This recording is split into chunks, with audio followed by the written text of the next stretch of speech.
अस्सलामुअलैकुम जी, मेरा नाम इमरान है। हर महीने मेरी मदद करने का भला हो जाए, अल्लाह पाक सुख दे जे। मैंने ਜਦੋਂ ਦੀ ਸ਼ਾਰਟ ਲੱਗੀ ਹੈ, ਬਿਜਲੀ ਲੱਗੀ ਉਸ ਤੋਂ ਬਾਅਦ ਮੇਰਾ ਆਸਰਾ ਬਣੇ ਹੋ ਤੁਸੀਂ ਭਾਈ, ਤੇ ਹਰ ਮਹੀਨੇ ਮੇਰੇ ਵਾਸਤੇ ਜਿਹੜੀ ਮਦਦ ਕਰਦੇ ਹੋ ਤੁਹਾਡਾ ਮੈਂ ਬੜਾ ਸ਼ੁਕਰਗੁਜ਼ਾਰ ਹਾਂ। ਭਲਾ ਹੋਵੇ ਤੇ ਤੁਸੀਂ ਇਸ ਮਹੀਨੇ ਵੀ ਮੇਰੇ ਵਾਸਤੇ 5000 ਰੁਪਇਆ ਭੇਜ ਦਿੱਤਾ ਹੈ।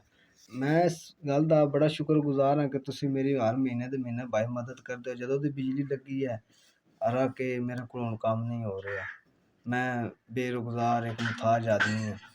तो तुसी हर महीने मेरी मदद करते हो तो तुहाडा भला हो जाए तो अल्लाह पाक तुहानू सुख रखे, सुख दे ते आबाद रखे। और जदों दी बिजली लगी है मेरे को काम नहीं हो रहा, हथ पैर कंबदे न ते मुथाज ही हो गया। तुसी पैसे घलदे हो हर महीने ते मेरे पिंड दे बंदे मेरे को वास्ते कोई आटा दाना कोई मेरी मदद वो भी करते हैं ਤੇ ਜਿਸ ਦੇ ਨਾਲ ਮੇਰਾ ਕੋਈ ਬੱਚਿਆਂ ਦਾ ਨਿਜ਼ਾਮ ਚੱਲਿਆ। ਤੇ ਤੁਹਾਡਾ ਬੜਾ ਸ਼ੁਕਰੀਆ, ਬੜੀ ਮਿਹਰਬਾਨੀ ਕਿ ਤੁਸੀਂ ਮੇਰਾ ਆਸਰਾ ਬਣੇ ਹੋ ਭਾਈ। ਤੇ ਅੱਲਾਹ ਪਾਕ ਰਵੇ ਤੇ ਅੱਲਾਹ ਪਾਕ ਖੈਰ ਕਰੇ ਤੇ ਤੁਸੀਂ ਮੇਰਾ ਆਸਰਾ ਕਾਇਮ ਰਹੋ, ਤੁਸੀਂ ਮੇਰਾ ਆਸਰਾ ਬਣੇ ਰਹੋ। ਤੇ ਜਿਹੜਾ ਹਰ ਮਹੀਨੇ ਮੇਰੇ ਬੱਚਿਆਂ ਵਾਸਤੇ ਕੋਈ ਦਾਲ ਰੋਟੀ ਪਾਣੀ ਕੋਈ ਗੱਲ ਦਿੰਦੇ ਹੋ।